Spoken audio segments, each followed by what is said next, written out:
I want to talk about this study briefly because I have seen it written up in a number of news stories in the last week. I'm Dr. Alta Peter, board certified in obesity medicine. So in this publication, what they're talking about is whether it makes a difference to weight loss outcomes if people eat a wide variety of foods or they eat a more repetitive eating pattern.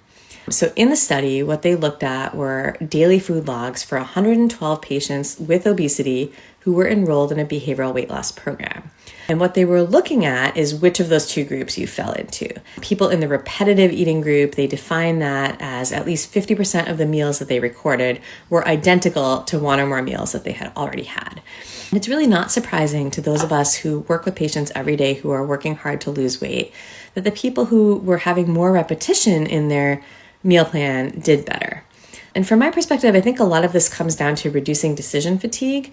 When someone's starting off on a weight loss journey, there are a lot of tasks that we're adding to their day, right? We have to plan the meals, you have to shop for the food, you have to prepare the meals, you have to remember to take it with you. It's a lot of work. And many of us are faced with so many decisions throughout the day that when there's just one more thing that now we have to think about and plan and decide, it becomes overwhelming.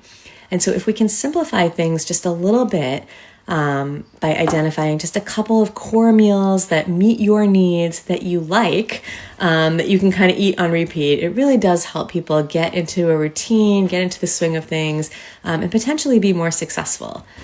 So definitely there is some nutritional guidance needed when you're doing this, right? We don't want to eat something that is nutritionally devoid or be so restrictive that you end up having different vitamin and nutrient deficiencies over time. But if we can come up with just a small number of core meals that are well balanced and meet your particular goals for protein, fiber, general calorie intake, that you can use on repeat, a lot of people find this strategy to be very helpful, especially when they're first getting started. So I'm curious, has the strategy helped you or hindered you? Let me know in the comments below.